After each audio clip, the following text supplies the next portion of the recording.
Nabi bersabda, la yadkhulul jannata mudminu khamrin wala mu'minu bisihrin wala qati'u rahmin. Tidak masuk surga. Ini Nabi yang bilang, tidak masuk surga. Siapa itu? Pertama, mudminu khamrin, orang yang berkekalan dalam mabuk.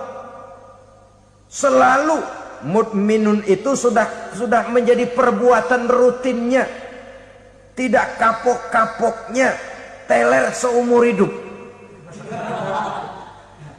Mudminu khamrin, tidak masuk surga orang yang selalu bermabuk-mabukan. Yang kedua, wala mu'minu bisihrin, orang mukmin tapi main sihir. Ini juga oleh Nabi diperingatkan, tidak akan masuk surga orang mukmin tapi suka main sihir. Wala qati'u rahmin, dan tidak juga orang yang memutuskan silaturahmi. Tiga macam manusia yang diperingatkan Nabi tidak akan masuk surga: orang yang selalu mabuk, orang mukmin yang main sihir, dan orang yang memutuskan silaturahmi. Saudara-saudara kaum muslimin rahimakumullah. Lalu orang berkata, kenapa dilarang kita bersihir? Padahal Rasul sendiri kan punya mukjizat.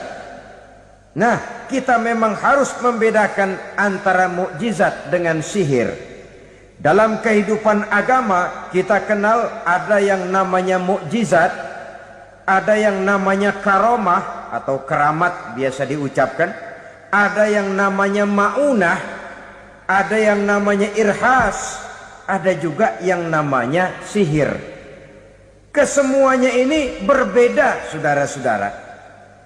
Yang dinamakan mukjizat itu khusus untuk para rasul saja. Satu kejadian luar biasa yang terjadi dilakukan oleh rasul atas izin dari Allah Subhanahu wa taala. Perbedaannya dengan sihir jelas. Sihir dari setan, mukjizat dari Allah. Sihir bisa dipelajari, mukjizat tidak. Sihir umumnya untuk maksud-maksud yang tidak baik, sedangkan mukjizat untuk memperkuat kebenaran yang disampaikan oleh para rasul dan ditentang oleh umatnya.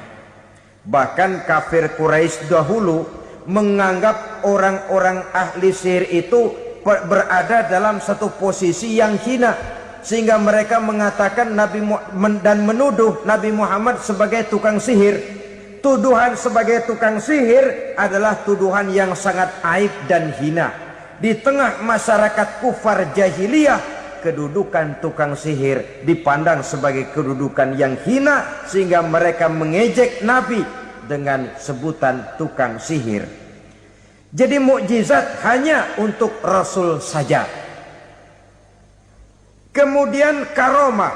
Karomah ini asal kata dari karomah, kehormatan, kemuliaan yang diberikan Allah kepada hamba-hambanya yang rajin mendekatkan diri kepadanya.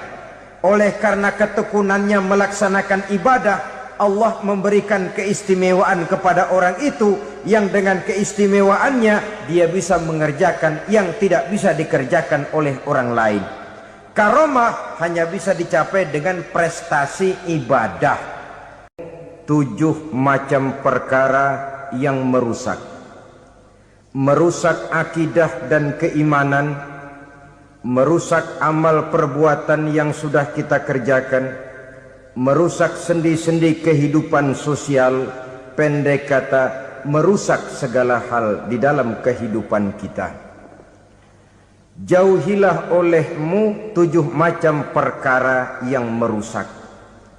Yang pertama, asyirku billah, menyekutukan Allah Subhanahu wa ta'ala. Agama dimulai dari keyakinan, maka kehancuran agama selalu dimulai dari kehancuran keyakinan, iman, atau akidah yang dimiliki oleh seseorang. Dan untuk menghancurkan nilai-nilai iman yang kita miliki ini, orang rasanya tidak akan menghantam kita dengan peluru kendali. Orang tidak akan mengirimkan nuklir ke sini. Orang tidak juga akan mengirimkan satuan militernya ke sini. Untuk menghancurkan nilai-nilai iman, dibanjiri kita dengan paham-paham yang merusak dan mendangkalkan akidah. Baik ia bernama materialisme, baik ia bernama sekularisme, baik ia bernama banjirnya maksiat dan munkarat, baik ia bernama banjirnya peradaban dan kebudayaan yang menghancurkan moral daripada anak-anak kita, sedikit demi sedikit melenturkan dan melunturkan nilai-nilai keimanan kita, untuk kemudian pada waktunya nilai iman itu akan bertukar dan berganti menjadi nilai syirik kepada Allah Subhanahu wa ta'ala. Atau pada sisi lain, menjadikan yang selain Allah sebagai tujuan akhir daripada kehidupan kita. Sedangkan kita sama-sama maklum bahwa di dalam pandangan agama Islam, dosa yang tidak berampun, dosa yang terbesar, termasuk dalam kategori bapak moyangnya dosa, tidak lain adalah syirik, yakni menyekutukan Allah Subhanahu wa ta'ala. Pola penghancuran iman ini memang berstrategi. Ditawarkan kita kepada paham materialisme, paham kebendaan, di mana otak menempati urutan sebagai ranking pertama, Tuhan jatuh pada urutan kedua. Lalu menyusul kepada paham sekularisme, Allah dipisahkan dari seluruh kegiatan hidup ini, untuk pada gilirannya menjadikan yang selain Allah sebagai tujuan akhir daripada seluruh kegiatan hidup kita. Oleh karenanya, kewajiban menjaga nilai-nilai iman ini merupakan kewajiban yang mulia tetapi berat, tidak hanya untuk kita, tetapi juga bagaimana mewariskannya kepada anak-anak kita, generasi yang akan datang. Orang-orang tua bijaksana yang diceritakan di dalam Al-Quran, kalau sudah berpikir tentang anak-anaknya, pertanyaan yang paling mereka risaukan ialah, ma ta'buduna min ba'di. Anakku, kalau pada satu saat aku, ayahmu sudah tidak ada lagi di dunia ini, meninggalkan kamu semua, ma ta'buduna min ba'di, apa yang akan kamu sembah nak? Jikalau sekarang ayahmu masih mau ke masjid, masih mau melakukan rukuk dan sujud, masih beribadah menyembah Allah Subhanahu wa ta'ala, kalau orang tuamu sudah tidak ada, ma ta'buduna min ba'di, masihkah engkau mau datang ke masjid? Masihkah engkau mau rukuk dan sujud? Masihkah engkau mau menyembah Allah Subhanahu wa ta'ala? Pertanyaan ini yang dipikirkan oleh Nabi Yakub kepada putra-putranya. Pertanyaan ini yang diteruskan oleh Nabi Ibrahim kepada anak-anaknya. Pertanyaan ini yang diwariskan oleh generasi ulama salafus saleh kepada para generasi berikutnya. Bagaimana kita generasi sekarang? Kita orang-orang tua sekarang bukan berfikir ma ta'buduna min ba'di, malah yang kita fikirkan ma ta'kuluna min ba'di. Kalau bapak tidak ada nanti kamu makan apa nak? Perkara kamu nyembah apa, urusan nomor 18. Yang penting kamu nanti hidup bisa makan nak. Maka kita sibuk mewariskan harta kepada anak-anak kita.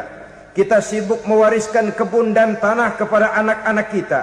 Kita sibuk mewariskan pabrik kepada anak-anak kita, sementara kita lupa mewariskan intan yang paling mahal, mewariskan mutiara yang paling berharga, yaitu nilai iman kepada Allah Subhanahu wa ta'ala. Alangkah baiknya apabila warisan harta, warisan tanah dan kebun, warisan rumah dan pabrik didasari lebih dahulu dengan mewariskan nilai iman kepada Allah Subhanahu wa ta'ala. Sebagai orang-orang tua, kita boleh bersedih kalau anak kita tidak mengerti komputer. Kita boleh bersedih kalau anak kita tidak mengerti matematika. Kita boleh bersedih kalau anak kita tidak mengerti bahasa Inggris. Tapi sewajarnya lebih bersedihlah kita orang tua jikalau mempunyai anak yang tidak kenal Allah sebagai Tuhannya, yang kemudian tidak mau rukuk dan sujud kepada Allah Tuhannya. Itulah kemalangan yang paling malang bila kita meninggalkan generasi yang tidak bertauhid kepada Allah Subhanahu wa taala. Betapapun anak kita tidak ngerti komputer, saudara, paling-paling kerugiannya cuma kerugian dunia. Masuk dia ke alam barzakh, munkar nakir tidak akan sempat tanya kau belajar komputer apa tidak. Kumpul dia di padang mahsyar, malaikat juga tidak akan tanya matematikamu nilainya berapa. Yang ditanya kau kenal Allah, kau rukuk dan sujud kepadanya, kau pernah datang ke masjid. Oleh karena itu sekali lagi, menjaga nilai iman tidak hanya untuk kita, tetapi juga mewariskannya kepada anak-anak kita, generasi yang akan datang. Sungguh kemalangan yang paling besar apabila kita meninggalkan anak-anak kita. Mereka kita tinggalkan lemah ekonominya, itu tidak baik. Mereka kita tinggalkan lemah otaknya, itu pun akan membuat mereka tertinggal oleh yang lain. Tapi yang paling celaka, jikalau kita tinggalkan mereka dalam kondisi lemah imannya, rapuh akidahnya, tidak baik dan tidak betul keyakinan hidupnya. Oleh karena itu Nabi berpesan, jauhilah 7 perkara yang merusak. Yang pertama, syirik kepada Allah Subhanahu wa taala. Menyekutukan Allah baik dalam ucapan, dalam keyakinan ataupun dalam perbuatan. Ini perkara pertama yang termasuk 7 perusak besar di dalam kehidupan. Kalau sudah jatuh kita ke lembah syirik, bagaimanapun banyak kebaikan yang kita kerjakan, berjiwa sosial, bertangan pemurah, gemar menolong orang lain, kalau memang dasarnya syirik, maka seluruh kebaikan kita akan hancur, tidak akan ada nilainya dalam pandangan Allah Subhanahu wa taala.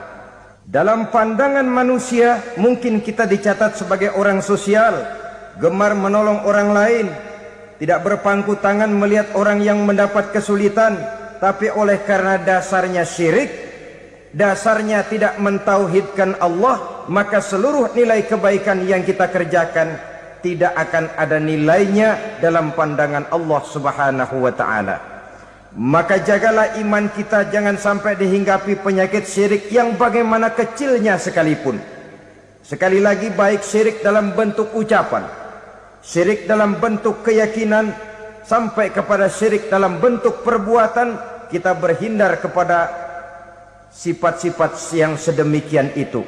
Karena apa? Dalam satu ayat Quran Allah Subhanahu wa taala menjelaskan, innallaha la yaghfiru ayyushraka bih wa yaghfiru ma duna dzalika liman yasha. Allah tidak akan memberi ampun kepada orang-orang yang menyekutukannya, tapi Allah masih mau memberikan ampun kepada dosa-dosa yang selain itu bagi orang-orang yang dikehendakinya. Dosa selain syirik, apabila kita bertaubat, Allah masih mau mengampuni. Tapi kalau sudah jatuh ke tempat syirik, itu sudah dosa yang tidak berampun. Taubatnya tidak lain melepas syirik, kembali kepada tauhid, berkeyakinan bahwa hanya ada Allah Subhanahu wa taala, Tuhan satu-satunya yang lam yalid walam yulad walam yakul lahu kufuwan ahad. Tidak beranak, tidak pula diperanakkan, dan tidak satu pun yang dapat menyerupai Tuhan Allah Subhanahu wa taala. Saudara-saudara kaum muslimin rahimakumullah, bahwa kita di zaman sekarang memang tidak menyembah berhala, ya. Bahwa kita tidak berterang-terangan mengatakan Tuhan lebih dari satu, memang. Bahwa kita tidak berkeyakinan Tuhan itu punya anak atau diperanakkan, tentu. Tapi dalam perbuatan dan i'tiqad, kita kadang-kadang jatuh tanpa kita sadari ke tempat yang bernama syirik ini. Oleh karenanya, di zaman di mana teknologi makin canggih, di mana kemajuan pembangunan makin menjangkau berbagai aspek kehidupan. Diperlukan keseimbangan antara kemajuan fisik material dengan kemajuan mental spiritual. Apabila tidak ada keseimbangan, yang terwujud tentulah kepincangan, yang diawali dengan pincangnya cara kita berpikir, sehingga pada akhirnya akan mengarah kepada pincangnya cara kita berbuat dan bertindak di dalam kehidupan kita. Oleh karena itu Nabi berpesan, jauhilah sifat syirik, karena syirik merupakan dosa yang teramat besar. Ini sifat merusak yang pertama. Yang kedua, kata Nabi, wasihra, jauhilah sihir. Sihir ini juga termasuk perkara yang merusak kehidupan. Kita semua sama-sama maklum bahwa sihir sebenarnya bukan persoalan baru. Sejak sebelum datang Islam, sihir itu sudah ada. Di zaman Yunani kuno, sihir ada. Di zaman Mesir kuno, di zaman Cina kuno, dan yang lain-lain yang serba kuno, sihir itu sudah ada. Bahkan para nabi pun, para rasul yang diutus oleh Allah Subhanahu wa ta'ala, senantiasa berhadapan dengan ahli-ahli sihir untuk menguji kebenaran dari misi yang mereka bawa. Sihir adalah perbuatan di luar kebiasaan yang bisa dikerjakan oleh ahlinya dengan bantuan jin atau setan. Hukum mempelajari sihir adalah haram, mengamalkannya lebih haram lagi. Sebab itu saudara-saudara, sihir merupakan perbuatan merusak yang harus kita jauhi. Ciri-ciri daripada perbuatan sihir, pertama, ia mengandung tipuan, bayangan khayal. Di zaman Nabi Musa misalnya, orang melihat tambang-tambang itu seperti ular. Nabi Musa melayangkan tongkatnya menjadi ular-ular besar yang memakan ular-ular kecil ciptaan tukang-tukang sihir Fir'aun tadi. Lalu sihir bisa terjadi dengan bantuan jin kafir atau setan. Kemudian ciri yang ketiga, sifatnya halus dan tersembunyi. Taruh kata ada seorang ahli sihir yang mempergunakan ayat-ayat Quran sebagai jompa-jampe, sebagai baca-bacaan, itu cuma sekedar kedok. Tujuannya tidak lain menjadikan agama sebagai ketok untuk membenarkan cara yang dimurkai oleh Allah Subhanahu wa ta'ala. Satu hadis yang diriwayatkan oleh Imam Bazar dan Tabrani, Nabi berpesan, laisa minna man tatayyara lahu au takahhana au tukuhhina lahu au sahira lahu. Tidak termasuk ke dalam golonganku, kata Nabi. Tidak termasuk umatku. Siapa mereka? Man tatayyara lahu, orang yang bertatoyur. Apa tatoyur itu? Dari kalimat toyaro, artinya terbang. Toir biasa diartikan dengan burung. Tatoyaro percaya kepada suara-suara burung. Man tatoyaro lahu, mempercayai, meyakini dengan benar-benar kepada suara beburungan. Kan suka ada itu, nah bunyi burung tuh, maling liwat. Maling liwat. Burung bunyi, maling liwat. Itu termasuk tatoyaro lahu, percaya kepada suara burung. Kan aneh kalau suara orang nggak dipercaya, suara burung malah dipercaya. Ada ustadz ceramah, kiai ngaji, nggak mau didengerin, burung dengerin bener. Nah, suaranya dari sebelah mana? Belah kulon. Nah, itu tandanya ano. Habis dihitung-hitung. Itu termasuk tatoyaro lahu. Au takahana, atau bertenung, au tukuhina, atau minta ditenungkan. Au sahiro lahu, atau melakukan perbuatan sihir, atau minta disihirkan. Laisa minna, tidak termasuk ke dalam golonganku, kata Nabi. Sehingga dengan demikian saudara-saudara, menghadapi sihir dengan sihir sekalipun termasuk perbuatan yang tidak diajarkan oleh agama. Kita kan mempelajari sihir untuk jaga diri, tidak apa-apa. Yang dilarang mengamalkannya, dilarang juga mempelajarinya. Sebab orang kalau sudah mengetahui, biasanya lalu terangsang untuk mencoba. Kalau percobaannya berhasil, biasanya terangsang untuk coba lagi dan coba lagi.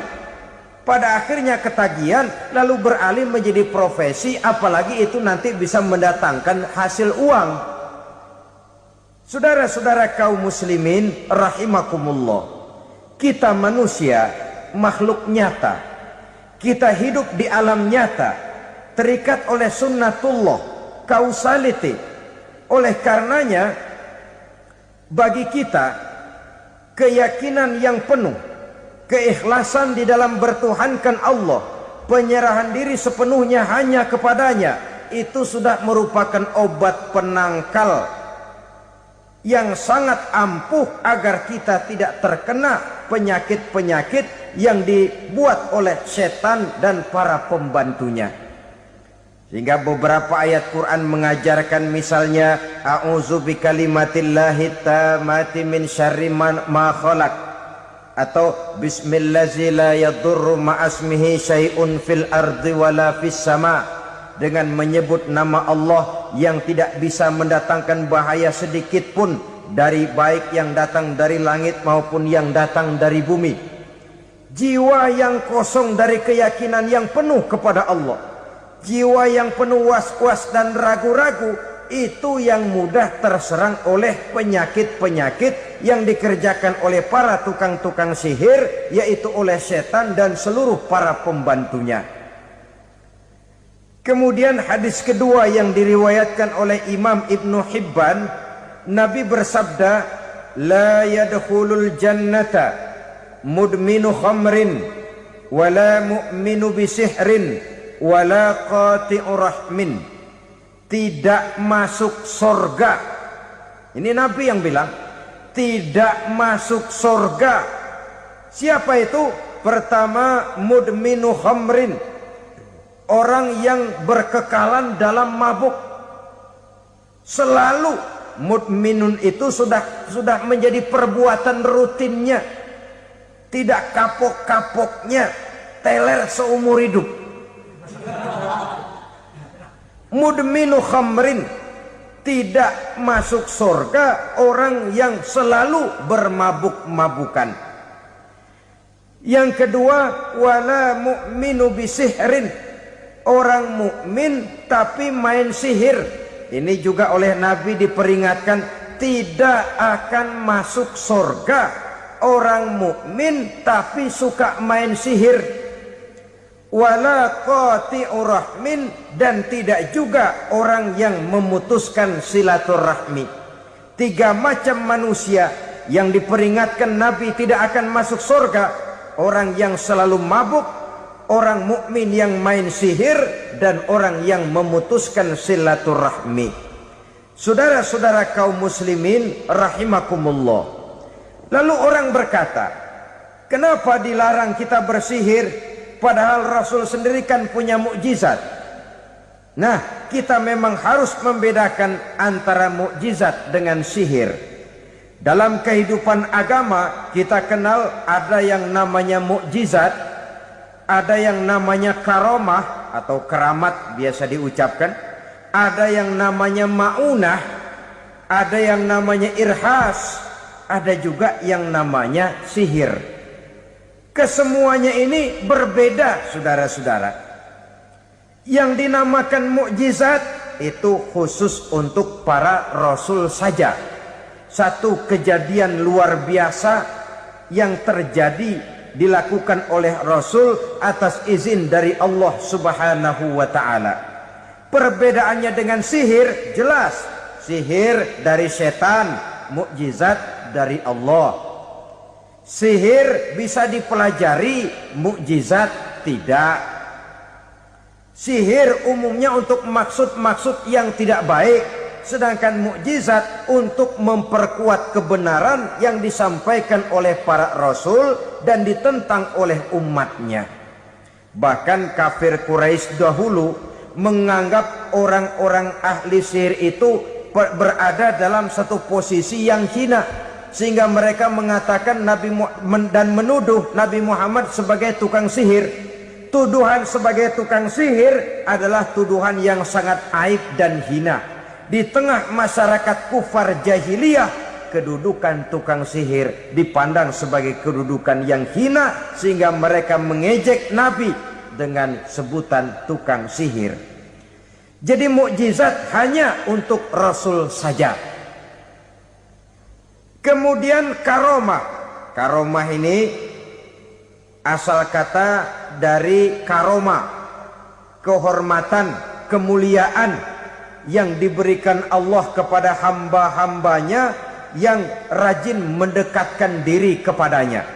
Oleh karena ketekunannya melaksanakan ibadah, Allah memberikan keistimewaan kepada orang itu, yang dengan keistimewaannya dia bisa mengerjakan yang tidak bisa dikerjakan oleh orang lain. Karomah hanya bisa dicapai dengan prestasi ibadah. Kalau sihir mau ibadah apa enggak, asal dia belajar, bersatu dan berteman dengan setan, memenuhi persyaratan-persyaratan setan, biasanya lalu bisa. Sedangkan karomah tidak mungkin terwujud tanpa orang mendekatkan diri sedekat-dekatnya kepada Allah Subhanahu wa ta'ala.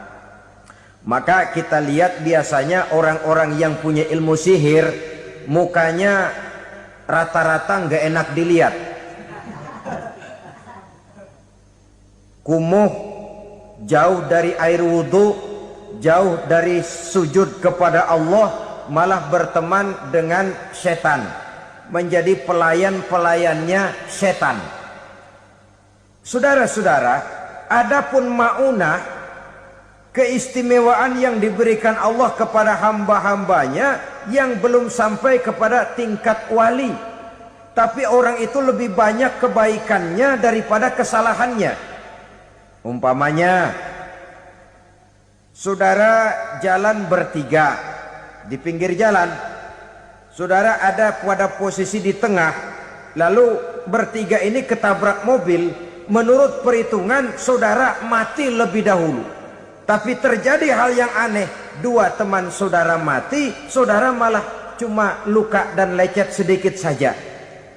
Apa itu? Kalau kita lebih banyak kebaikannya daripada kesalahannya, itu yang dinamakan maunah, pertolongan yang diberikan Allah kepada hamba-hambanya yang lebih banyak kebaikannya daripada kesalahannya. Sedangkan yang dinamakan irhas, kejadian luar biasa pada diri seseorang pada waktu dia masih kecil, yang menunjukkan tanda-tanda keistimewaannya. Itu umumnya pada para nabi pada usia kecilnya sudah ada irhas, tanda-tanda istimewa. Jelas baik mukjizat, karomah, maunah maupun irhas berbeda dengan sihir. Sihir ini jelas saja merupakan bantuan dan persekutuan antara manusia dengan setan. Padahal setan, kata Allah dalam Al-Quran, innahu lakum aduwwum mubin, sesungguhnya setan bagi kamu adalah musuh yang sangat jelas. Saudara-saudara kaum muslimin rahimakumullah, di zaman sekarang dalam menghadapi beban kehidupan yang makin pelik, menghadapi stres yang tidak kunjung selesai, menghadapi persoalan-persoalan yang teramat berat, orang sering mencari jalan keluar kepada hal-hal yang menurut pendapatnya bisa meringankan beban moralnya itu. Pergilah dia mencari sesuatu yang dapat meringankan bebannya. Dan tidak jarang yang jatuh ke pangkuan tukang-tukang tenung, ke pangkuan tukang-tukang sihir, yang mereka itu oleh Quran dijelaskan kadzabal munajjimun walau sodaku. Tukang-tukang tenung, tukang-tukang sihir, mereka itu bohong walaupun benar. Maksudnya bohong walaupun benar, artinya kalau yang mereka kerjakan benar, itu sih kebenaran. Benar dengan kebenaran itu lain. Kebenaran, kebetulan bisa, tapi tidak untuk selalu. Apalagi kalau itu sudah membahayakan kehidupan orang lain. Jadi oleh karena itu Nabi berpesan, jauhilah daripada sihir. Kalau sudah jauhilah dari sihir, artinya ya jauhilah daripada mempelajarinya, jauhilah daripada bergaul dengan orang-orang yang ahli di bidang itu, karena dari pergaulan segalanya bisa menular. Baiklah saudara, ini yang kedua. Yang ketiga pesan Nabi, wa qatlan nafsil lati harramallahu illa bil haqq. Membunuh orang lain dengan cara yang tidak benar. Membunuh orang yang diharamkan oleh Allah Subhanahu wa ta'ala untuk melakukannya kecuali dengan alasan yang benar. Kita tahu Islam adalah agama damai. Sesuai dengan namanya, ia tidak dikembangkan dengan pedang dan kekerasan. Ia dikembangkan dengan keteladanan dan tuntunan moral. Oleh karena Islam bukan agama kekerasan, Islam pun tidak mementingkan dan mengajarkan kekerasan kecuali dengan alasan yang benar dan bisa dipertanggungjawabkan. Membunuh dengan sengaja, menghilangkan nyawa orang lain tanpa alasan yang bisa dibenarkan adalah merupakan dosa besar dan satu di antara 7 perkara yang bisa mendatangkan kerusakan dalam kehidupan dan yang hendaknya harus kita jauhi. Saudara-saudara kaum muslimin rahimakumullah, beberapa waktu yang lalu di sebuah kota kecil yang indah bernama New Auckland. Saudara tahu New Auckland? Itu dari Gunung Kidul masih ngidul lagi.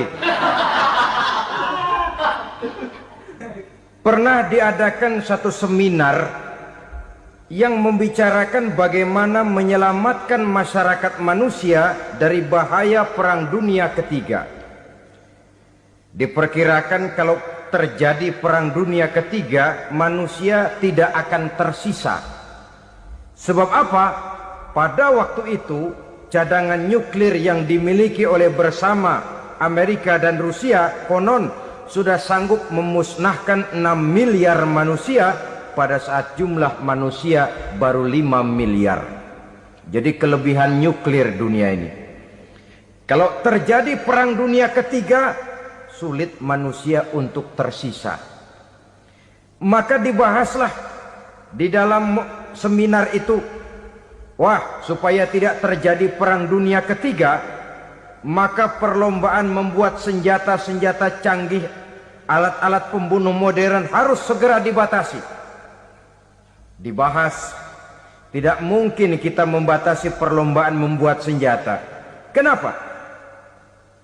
Makin maju ilmu dan teknologi, makin canggih senjata yang ditemukan.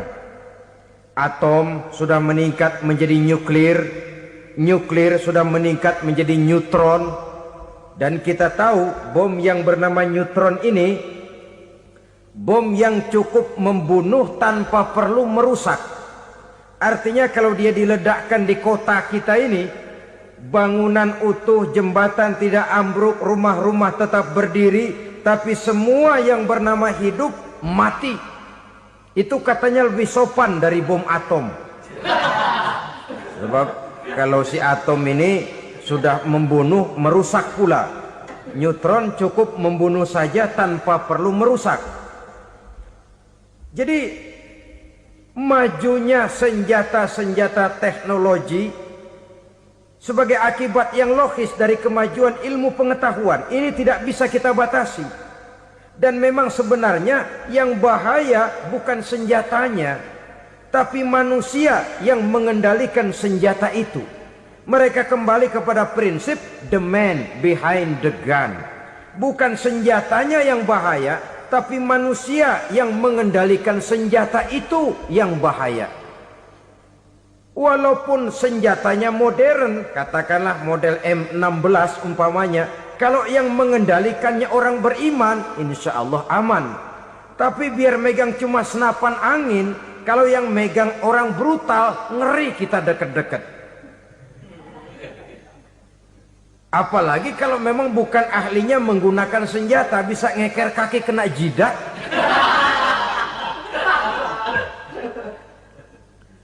Mereka kembali kepada prinsip lama yang tetap baru, bukan senjatanya yang harus dibatasi, manusia yang mengendalikan senjata itu yang perlu dibicarakan. Nah, kalau begitu agar manusia tidak mempergunakan senjata sewenang-wenang, apa yang harus kita lakukan?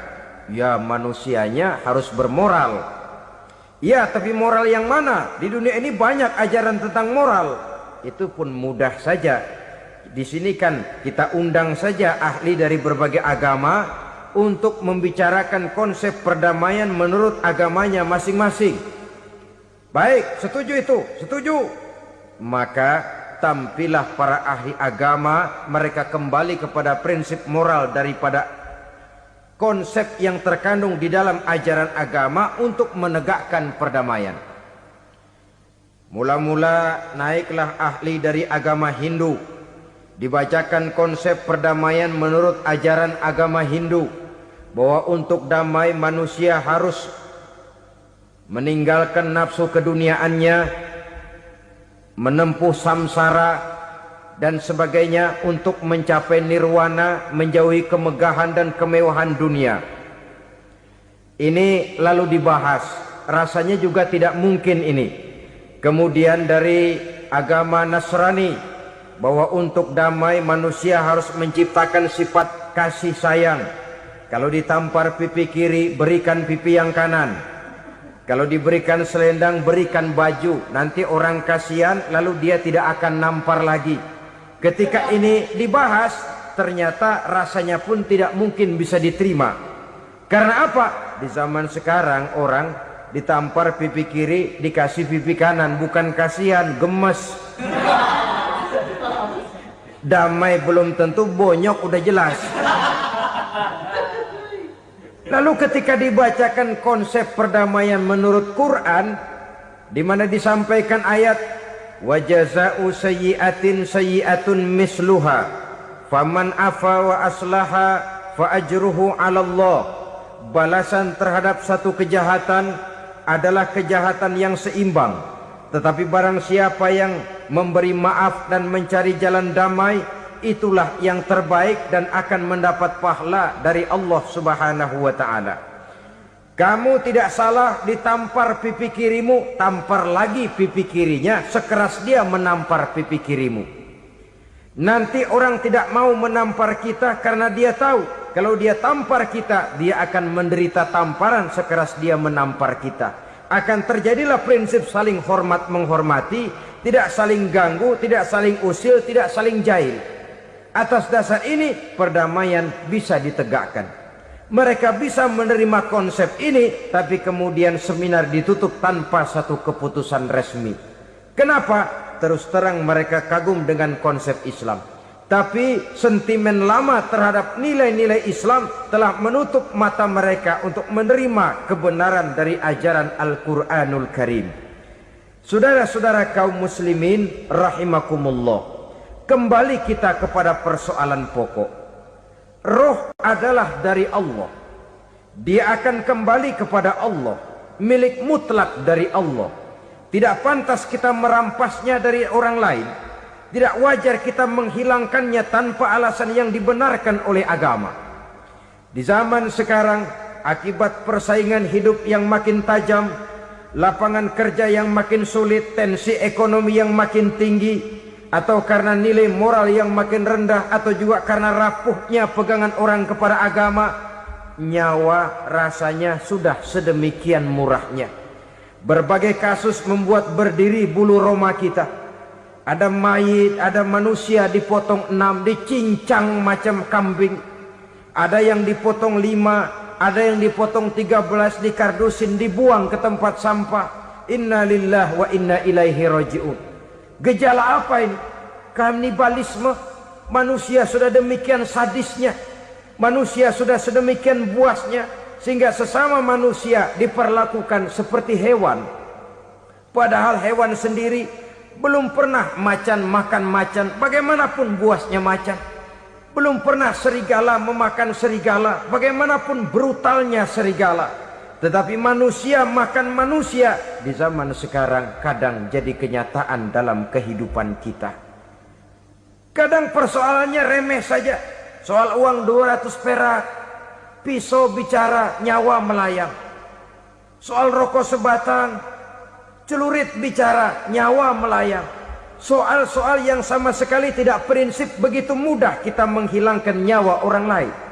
Padahal Nabi pernah memperingatkan, apabila dua orang muslim sudah berkelahi dan berbunuh-bunuhan, al-qatil wal maktul finnar, yang membunuh dan yang terbunuh dua-duanya neraka. Sahabat heran, ya Rasul, kalau yang terbunuh, kalau yang membunuh masuk neraka itu sih wajar, tapi yang terbunuh kenapa neraka juga?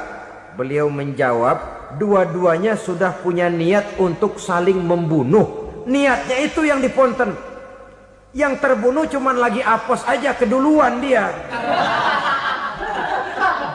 Umpama tidak terbunuh, pasti dia yang akan membunuh. Oleh karenanya al-qatil wal maktul, yang membunuh dan yang dibunuh finnar, dua-duanya masuk ke dalam neraka. Islam menghormati kehidupan. Tidak hanya terbatas kepada sesama muslim, orang-orang yang berlainan agama pun yang mau hidup berukun, damai, berdampingan dengan umat Islam, jiwa mereka, darah mereka dilindungi oleh nilai-nilai Islam yang disebut dengan kafir zimmi ini. Mengganggu mereka sama saja dengan mengganggu aku, kata Nabi. Jadi oleh karena itu sayangilah sesama. Kehidupan adalah anugerah Allah, bukan wewenang kita untuk mencabutnya dari orang lain, bukan wewenang kita untuk merampas dan menghilangkannya dari orang lain. Apa yang tidak enak terjadi pada diri kita, begitu pula lah apabila terjadi pada diri orang lain. Sehingga Nabi mengatakan, la yu'minu ahadukum hatta yuhibba li akhihi ma yuhibbu li nafsihi. Belum dikatakan beriman seseorang kamu apabila dia belum mencintai saudaranya seperti ia mencintai dirinya sendiri. Apa yang enak dirasakan oleh orang lain, enak juga dirasakan oleh dia. Mengukur orang lain dengan diri sendiri.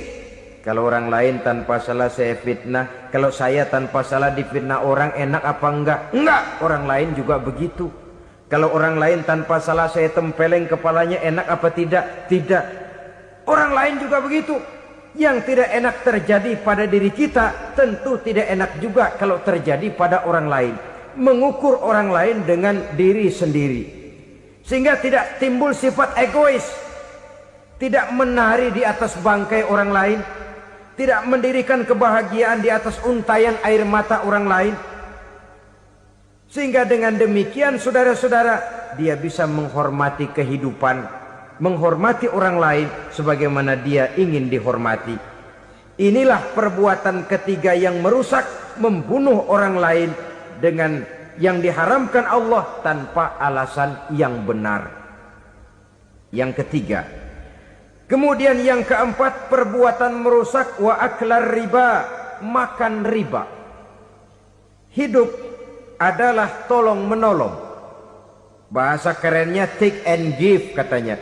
Saling memberi dan saling menerima. Nabi mengajarkan, man kuraba kurbatan min kurabid dunya karaballahu lahu kurbatan min kurabi yaumal qiyamah. Wallahu fi aunil abdi madamal abdu fi auni akhihi.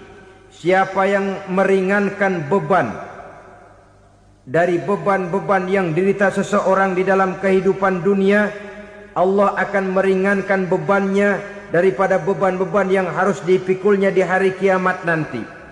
Wallahu fi aunil abdi madamal abdu fi auni akhihi. Allah senantiasa akan menolong seorang hamba selama hamba itu masih mau menolong saudaranya. Allah selalu akan menolong seorang hamba selama hamba itu masih mau menolong saudaranya. Apabila kita sudah berpangku tangan terhadap kesulitan orang lain, biasanya pun pada saat kita mendapat kesulitan, kita akan sulit juga memperoleh pertolongan. Nah, riba alias renten, kedoknya adalah menolong orang, tapi sama juga bulu buntutnya dilepas, palanya dicekek.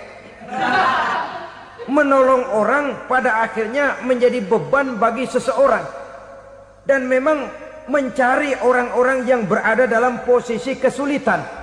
Biasanya di daerah-daerah di mana musim paceklik, jadi lapangan kerja sulit, sedangkan urusan perut tidak bisa ditunda.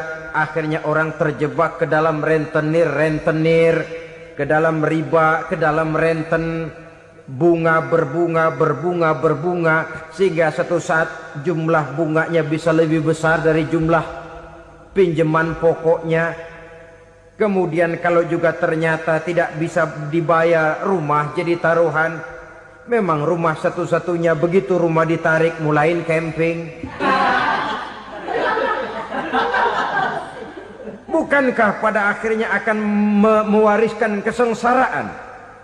Oleh karena itu, kepada kita berusahalah jangan berhubungan dengan rentenir, jangan makan renten dan riba. Kepada mereka yang melaksanakan riba, walaupun mendatangkan keuntungan materi, tapi percayalah harta yang didapat dengan jalan riba tidak akan membawa keberkahan.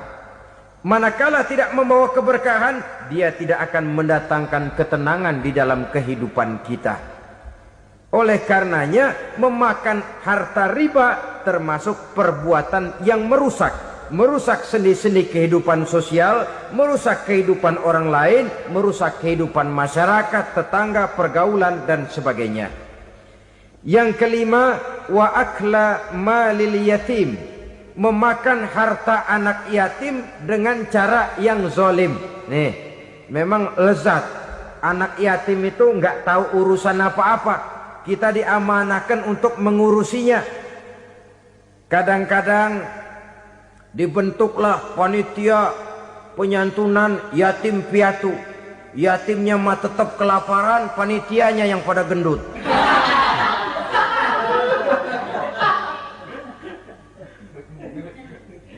Padahal memakan harta anak yatim termasuk perbuatan dosa besar. Dan menjantuni yatim merupakan perbuatan mulia. Nabi mengatakan, ana wa kafilul yatim kahataini yaumal qiyamah. Aku dan orang-orang yang menyantuni anak yatim seperti dua jari ini pada hari kiamat nanti. Dekat sekali. Jikalau ingin di hari akhir nanti dekat dengan Rasul, bersahabatlah dengan anak-anak yatim. Jadilah pengurus anak-anak yatim. Bangunlah panti-panti asuhan yatim. Pada saat bapak ibunya meninggal, kitalah yang menjadi orang tuanya.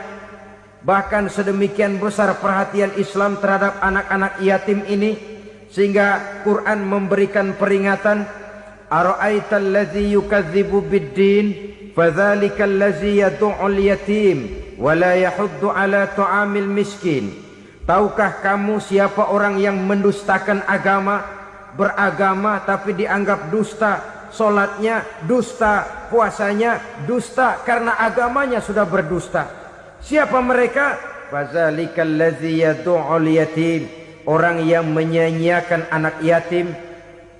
Wala yahuddu ala ta'amil miskin, dan tidak pernah memberi makan kepada orang-orang yang menderita kemiskinan. Menyia-nyiakan, meninggalkan anak yatim termasuk perbuatan yang divonis kita sebagai orang yang mendustakan agama. Saudara-saudara kaum muslimin rahimakumullah, maka sangat dicela mengeksploitir anak-anak yatim, menjadikan mereka sebagai kedok untuk mencari kekayaan pribadi. Tetapi jikalau ikhlas, ganjarannya sangat besar, nilai pahalanya sangat besar. Menyantuni yatim tidak hanya setahun sekali. Kalau Muharram pakai istilah lebaran yatim, dibentuklah panitia, diberilah beras, uang 4-5 ribu rupiah, alhamdulillah. Tapi jangan lupa, si yatim tidak hidup cuma 1 hari. Dia tidak hidup cuma di bulan Muharram saja, dia hidup 12 bulan dalam setahun. Sebagaimana anak-anak yang lain, dia juga berhak punya masa depan. Dia juga berhak menikmati bangku sekolah. Dia berhak mengenyam arti dan makna pendidikan. Dia berhak membekali diri dengan ilmu dan pengetahuan seperti halnya anak-anak yang lain. Maka kita yang diberikan keluasan oleh Allah, ingatlah itu, bersahabatlah dengan anak-anak yatim, santuni mereka. Perkara setahun sekali di bulan Muharram, alhamdulillah, itu bagus, bin Thayyib alias baik. Tapi tentu dan tentu sekali lagi, si yatim tidak hanya hidup di bulan Muharram. Dia hidup 12 bulan dalam setahun, 24 jam dan di dalam sehari. Oleh karenanya, menyia-nyiakan mereka pada saat posisi kita memang mampu akan memojokkan kita dalam satu posisi di mana kita dianggap sebagai orang yang mendustakan agama, memakan harta anak yatim dengan cara yang zolim. Bapaknya udah meninggal, kebunnya lebar, anaknya dikelecehin. Nah, dah kamu gak usah pusing, nanti saya yang ngurus. Akhirnya bukan ngurus, nguras. Si yatim mungkin tidak tahu bahwa dia disia-siakan, haknya diambil, miliknya dizolimi. Tapi Allah yang akan membalasnya dengan seadil-adilnya. Maka makan harta anak yatim biasanya balasannya tokcer bin paten. Nggak banyak selang tempo itu, nggak percaya cobain dah. Nyobain aja kan nggak bayar, umpama. Memakan harta anak yatim dengan cara yang zolim, ganjarannya biasanya kontan. Kenapa? Ratapan si miskin, untayan air matanya, jeritan kepedihan hatinya, membuka pintu langit, permohonannya diijabah, getaran hatinya didengarkan oleh Allah. Maka balasannya biasanya kontan, spontan, tidak menunggu waktu terlalu lama. Itu di dunia, belum lagi di akhirat nanti. Bukankah dalam riwayat Mi'raj diceritakan Nabi melihat di neraka itu orang perutnya sebesar rumah. La haula wala quwata. Itu perut kayak rumah, bagaimana jalannya tuh orang? Dan memang gak jalan, diseret-seret oleh malaikat di neraka itu. Hancur perutnya, amburadul itu perut. Berantakan isinya, dibulatkan lagi, diseret lagi, hancur lagi, dibulatkan lagi. Sampai Nabi tanya, orang itu begitu berat siksanya kenapa ya Jibril? Itu Muhammad, waktu di dunia dulu rakus banget makan harta anak yatim. Begitu vonisnya, begitu menyedihkan nasibnya di akhirat. Tapi di dunia pun ketidakberkahan itu sudah membayangi kehidupannya. Oleh karena itu, kepada saudara-saudara yang mendapat titipan anak yatim, berbahagialah, karena semulia-mulia rumah adalah rumah yang di dalamnya ada anak yatim yang disantuni. Sehina-hina rumah adalah rumah di mana di dalamnya ada anak yatim yang disia-siakan. Begitu kata Nabi kita. Rumah yang paling mulia dalam pandangan Allah, rumah yang di dalamnya ada anak yatim yang disantuni.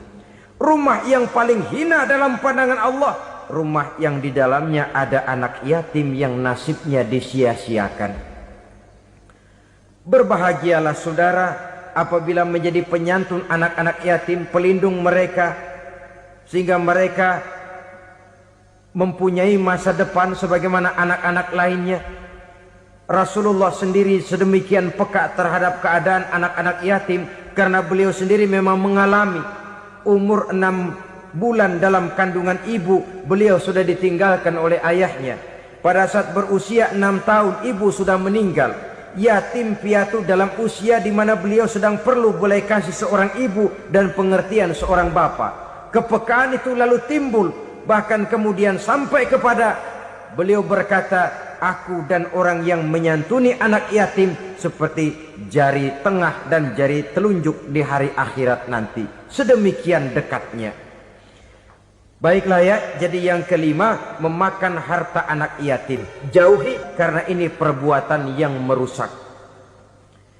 Yang keenam, watawalli yaumaz zahfi, melarikan diri pada hari pertempuran. Apa ini? Khianat. Tidak konsekuen dengan konsep perjuangan. Pada mulanya keras benar teriak, berantas korupsi, ganyang korupsi. Cuma karena belum dapat giliran. Begitu dia naik dapat kesempatan, korupsinya lebih edan dari yang diteriakinya. Ini termasuk tawalli yaumaz zahfi, berpaling pada hari peperangan. Di saat menghadapi musuh, kalau belum kelihatan musuh, teriaknya nyaring bener. Jangan takut, demi kebenaran sampai titik darah yang paling penghabisan. Musuh belum kelihatan. Begitu musuh sudah kelihatan, paling dulu lari ke belakang. Kalau diajak berjuang ada saja alasannya. Sehingga Quran memberikan peringatan kepada kita semua. Mengapa kamu ini berat? Kalau sudah diajak berjuang di jalan Allah, kakimu seperti terhunjam berakar di perut bumi. Berat untuk melangkah berjuang.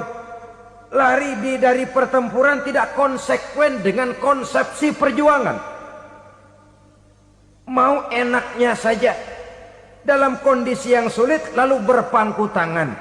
Ini termasuk ciri munafik yang di dalam Al-Quran disindir dengan bahasa kullama adha'a lahum masyaufi wa iza azlama alaihim qamu. Waktu terang mereka jalan, giliran gelap mereka mandek.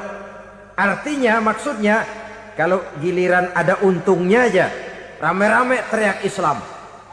Tapi begitu diminta berjuang, dituntut berkorban, rame-rame mundur.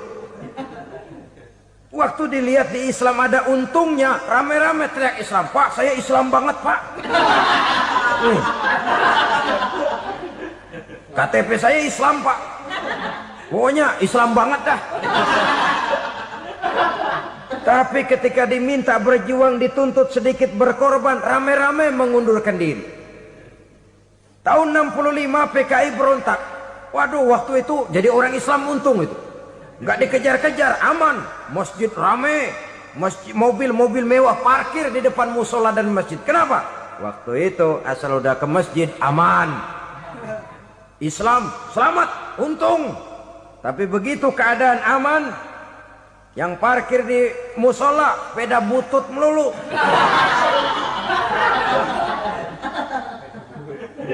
Waktu terang mereka jalan, waktu gelap mereka berhenti. Dikala di Islam ada untungnya, baru wah Islam bagus, Islam hebat. Tapi waktu dilihat ada kerugian, jangan bawa-bawa Islam dah. Jangan bicara soal Islam, ini kan bukan soal agama. Bukan soal agama. La haula wa la quwata illa billah. Beragama kita ambil talfik fid din, mengambil yang enteng-enteng saja dalam urusan beragama ini. Tidak konsekuen kita dengan Islam kita. Seolah kita mau memilih mana yang terasa cocok sama selera kita, kita teriak Islam. Beratan aja dikit, rame-rame berpaling. Itu termasuk tawalli yaumaz zahfi. Para pengkhianat, mental-mental hipokrit yang tidak mau konsekuen menghadapi segala bahaya. Itu termasuk perbuatan yang merusak. Kenapa? Kalau cuma dia saja yang lari, mungkin tidak jadi soal. Tapi larinya ini akan mempengaruhi orang lain. Nah, pengaruhnya itu yang dicegah. Sebab kalau satu sudah mulai lari, yang lain mulai ngelirik. Ketika yang dilirik kemudian tidak ada reaksi, dia akan ikut lari. Artinya apa? Seorang muslim harus konsekuen dengan konsep perjuangannya, dengan keyakinan keagamaannya, dan tidak memilih yang enak-enak saja di dalam kehidupan beragama. Lari dari pertempuran, bermental khianat, mengkhianati agama, merupakan satu di antara sifat yang merusak. Terakhir saudara, wa qazfal muhsanatil ghafilatil mu'minat, menuduh perempuan baik-baik yang tidak tahu menau tentang tuduhan yang dituduhkan kepadanya, menuduh perempuan mukmin yang baik-baik yang tidak tahu menau tentang tuduhan yang dilakukan kepadanya. Fitnah lebih bahaya daripada pembunuhan. Orang yang tidak salah bisa hancur namanya. Orang yang berniat baik bisa ambruk perjuangannya oleh karena fitnah. Sehingga dikatakan al-fitnatu asyaddu minal qatli. Fitnah lebih bahaya daripada pembunuhan. Maka memfitnah ini termasuk satu dosa di antara 7 hal merusak yang harus kita jauhi semampu kita, semampu-mampunya. Mengupayakan sebisa-bisanya jangan sampai terjebak ke dalam hal yang demikian. Maksud utama daripada diutusnya Rasulullah sallallahu alaihi wasallam ke alam ini tidak lain adalah untuk memperbaiki akhlak manusia. 14 abad yang lalu, dari sebuah kota kecil yang tidak ada dalam peta, lahir satu proyek raksasa, proyek memperbaiki akhlak manusia. Di tengah-tengah dunia pada ketika itu, Eropa masih biadab, Afrika belum dikenal orang, Asia sungguh sangat terbelakang, dan semenanjung Arabia dari berbagai aspek kehidupannya dikenal sebagai masyarakat jahiliyah. 13 tahun pertama dari perjuangan selama periode Mekah, apa yang dilakukan oleh baginda Rasul tidak lain adalah memperbaiki akhlak manusia kepada Allah Subhanahu wa ta'ala dengan menanamkan roh, jiwa dan semangat tauhid. Kita tahu bahwa masyarakat jahiliyah menyembah batu, menyembah patung, menyembah berhala yang mereka buat sesuai dengan kekayaannya masing-masing. 360 berhala di sekeliling Ka'bah merupakan bukti nyata dari sesembahan mereka. Yang kaya membuat berhala dari emas lalu disembah. Yang setengah kaya bikin patung dari perak lalu disembah. Yang hampir miskin bikin Tuhan dari kayu lalu disembah. Yang miskin benar tepung terigu diadonin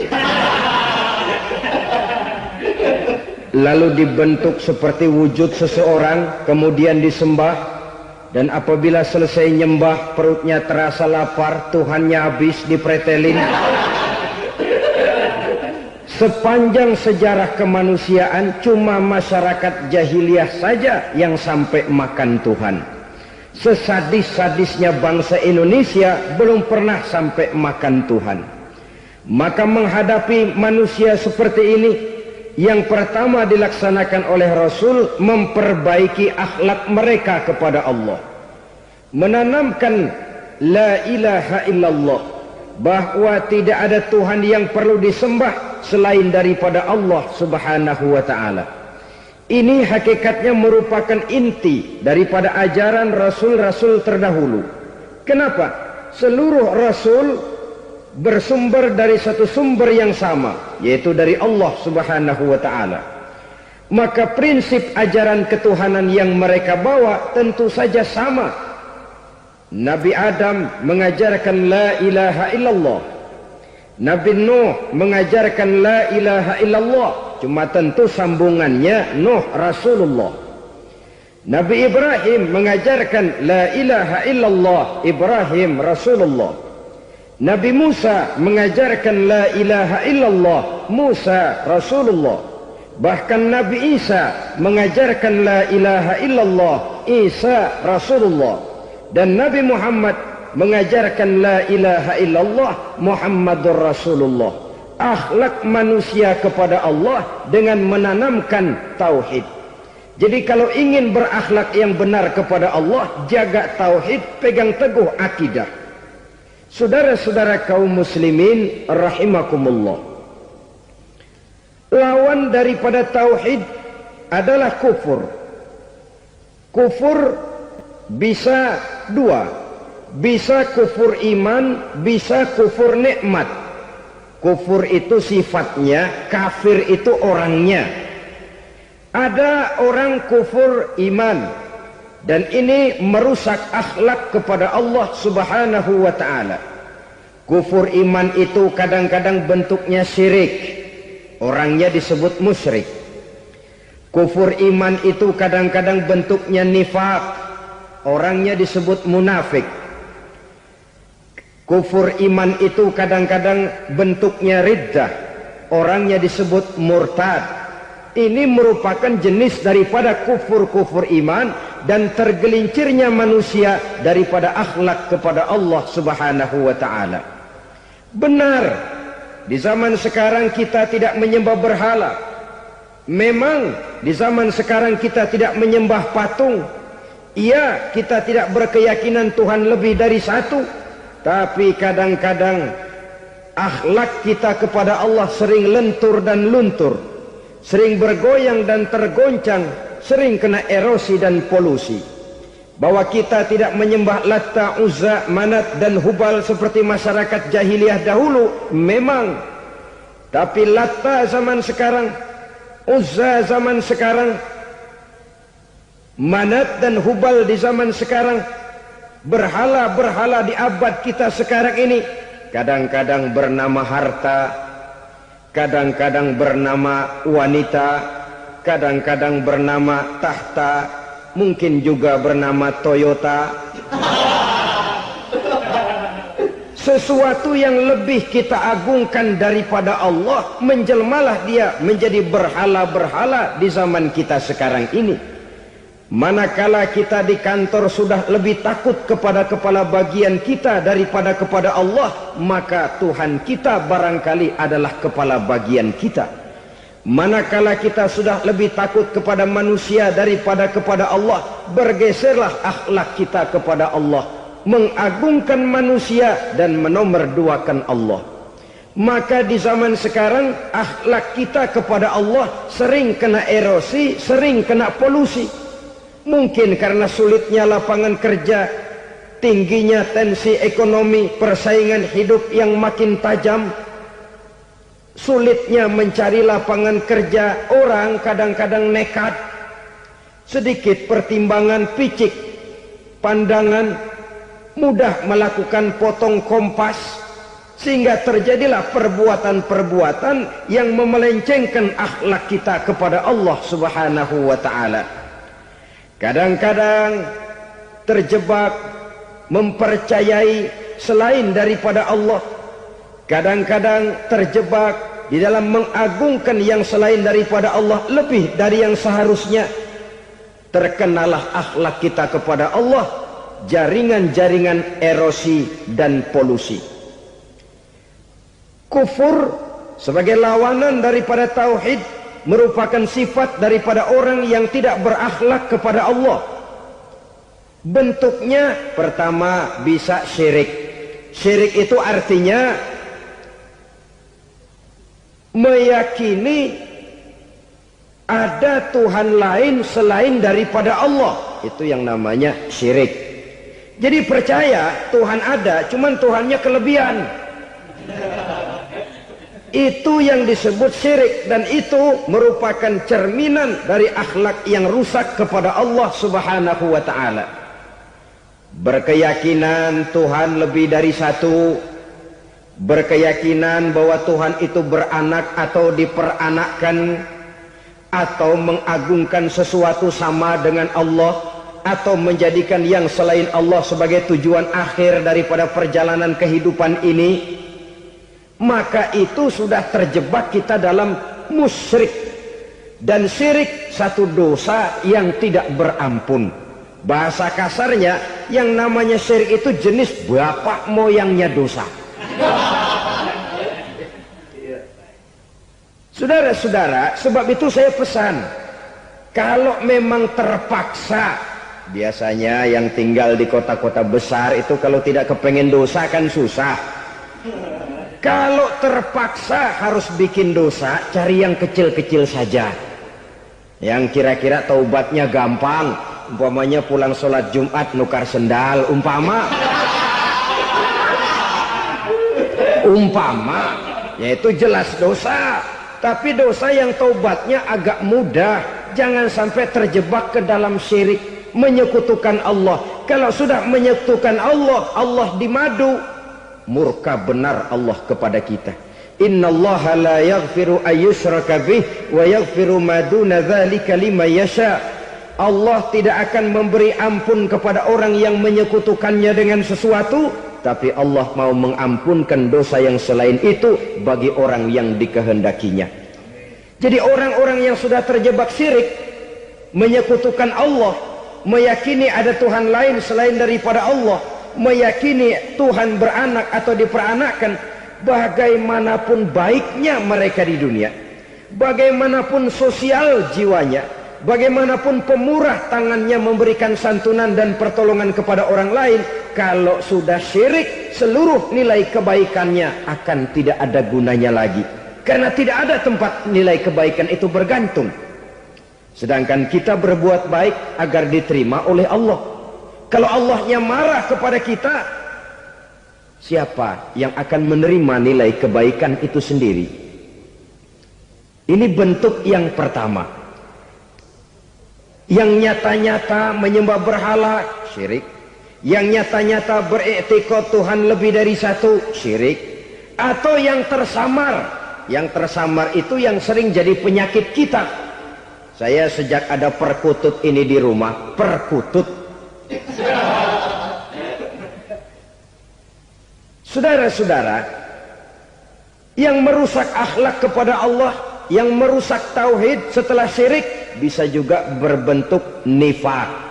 Nifak itu sifatnya, orang yang punya sifat nifak disebut munafik. Asal katanya dari nafakun. Nafakun itu satu lubang yang punya dua muka, seperti goa, ada tempat masuk, ada tempat keluar. Maka munafik orang yang punya dua muka. Kalau bahasa kita, pandai bermain minyak di atas air.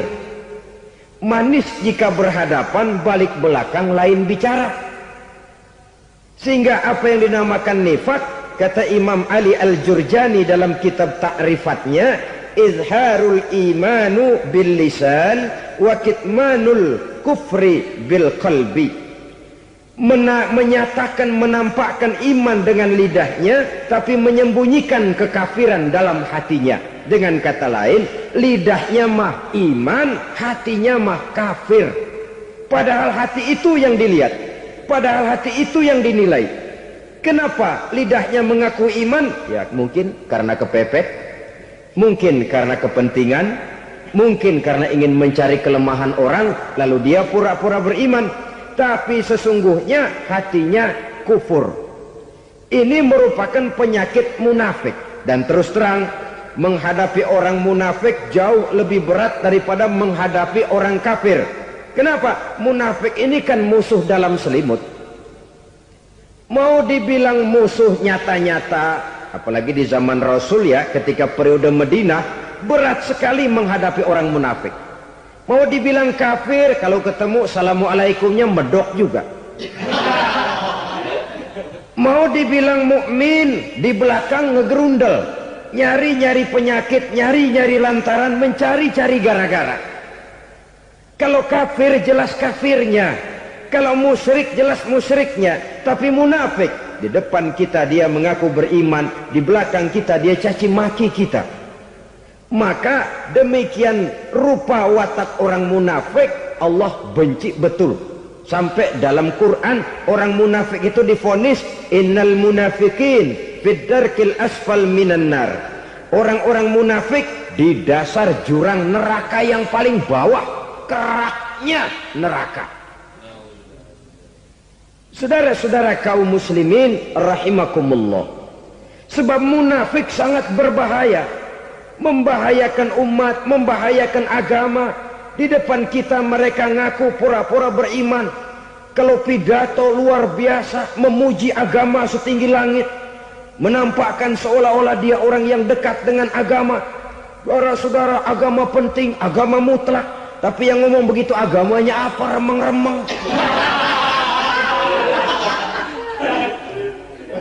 Cuma sekedar lipstick, cuma sekedar dekorasi, cuma sekedar kamuflase buat ngibuli orang lain.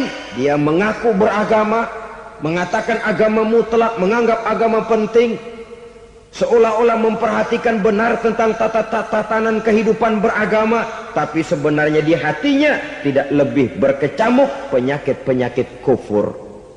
Maka sifat munafik ini termasuk menodai tauhid, artinya merusak akhlak kita kepada Allah Subhanahu wa ta'ala.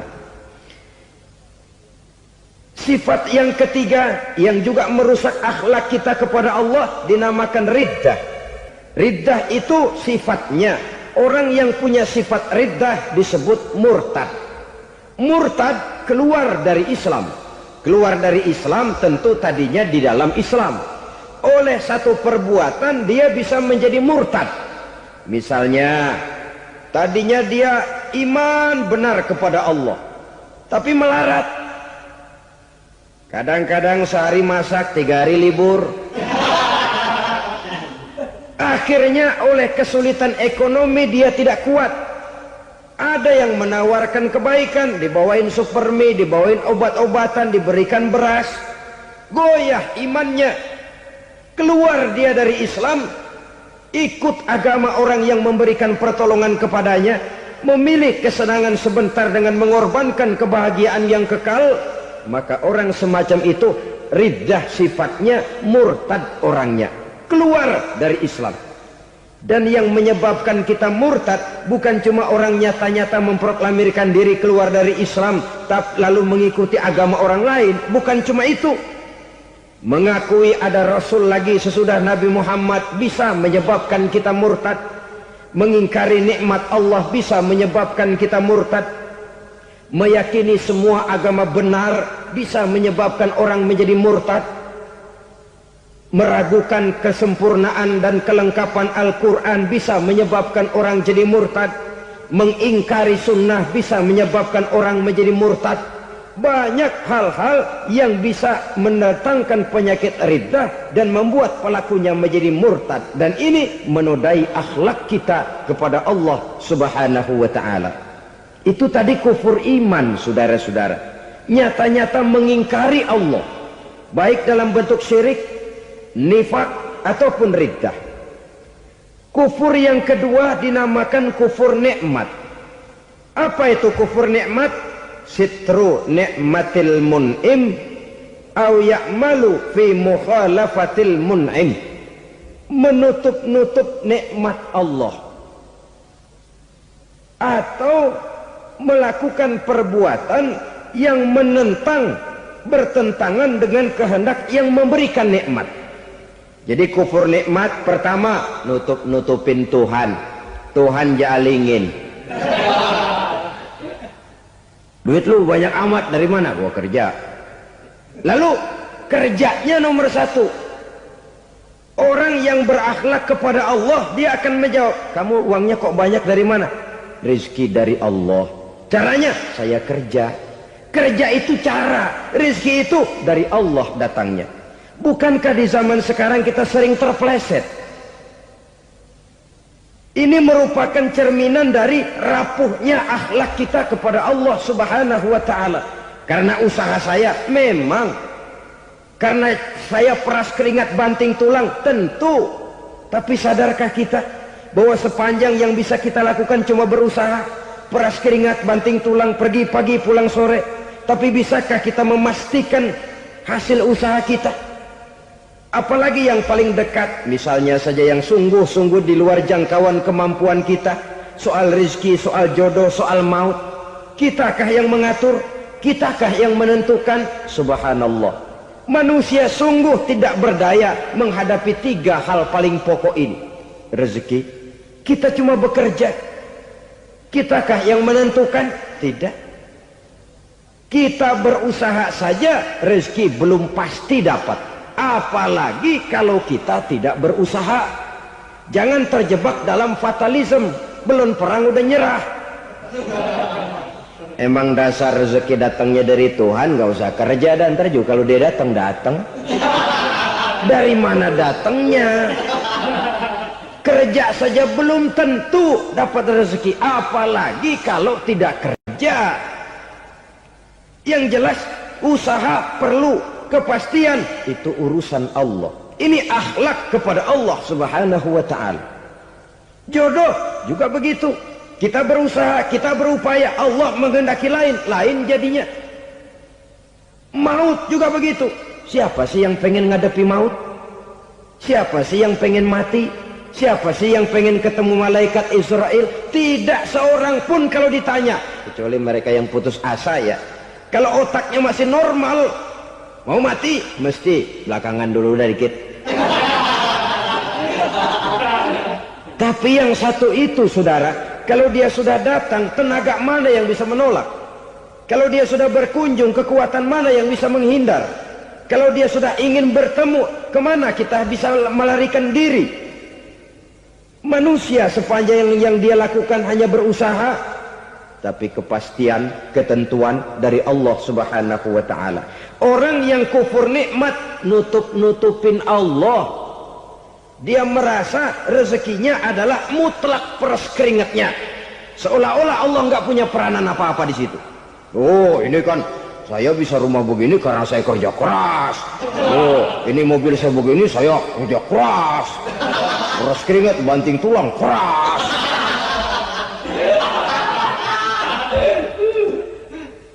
Saudara-saudara kaum muslimin rahimahkumullah, jadi menutup-nutupi Allah.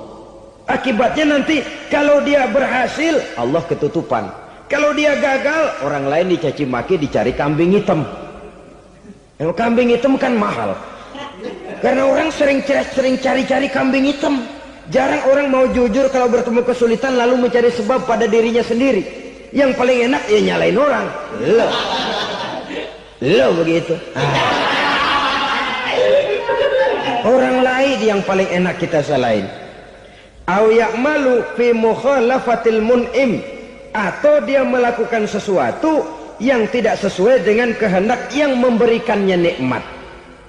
Diberikan kita tangan, mulut sih nggak berhenti, terima kasih Tuhan, alhamdulillah saya dikasih tangan.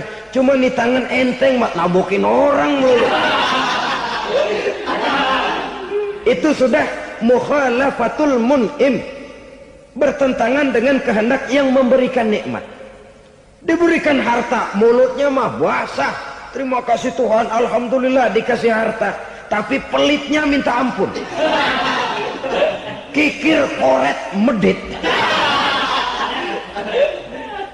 Ini juga termasuk kufur nikmat, mempergunakan suatu nikmat bertentangan dengan kehendak daripada yang memberikan nikmat itu sendiri. Saudara-saudara kaum muslimin rahimakumullah, oleh karenanya kufur iman memang lebih bahaya daripada kufur nikmat. Tapi jangan lupa, kufur nikmat bisa menyeret orang kepada kufur iman. Dan kalau Allah udah dialingin, Tuhan sudah dinomor duain, lama-lama kenapa dia tidak mendewakan dirinya sendiri, mendewakan pangkatnya, mendewa-dewakan otaknya, mendewa-dewakan kemampuannya? Pada awalnya dia memang cuma kufur nikmat, tapi lambat laun kalau ini tidak diobati, secara pasti orang akan mengarah kepada kufur iman. Bisa berbentuk syirik, bisa berbentuk nifak, bisa berbentuk riddah. Saudara-saudara, oleh karena itu menjaga akhlak kepada Allah mutlak penting. Sebab apa? Kita tidak berakhlak kepada manusia saja, kita dikucilkan dari pergaulan. Kalau kita tidak berakhlak kepada Allah, dikucilkan oleh Allah. Hadis qudsi menyatakan, man lam yashkur ala na'mai wa lam yasbir ala balai falyakhruj min tahtis samai falyatlub rabban siwaya. Kata Allah, siapa orang yang tidak mau bersyukur terhadap nikmat yang aku berikan kepadanya dan tidak mau sabar terhadap ujian yang aku berikan kepadanya, falyakhruj min tahtis samai, persilakan saja keluar dari kolong langitku. wal yatlub rabban siwaya, tolong cari Tuhan lain selain daripada aku. Murka Allah, diusir, cuman gak kedengeran aja.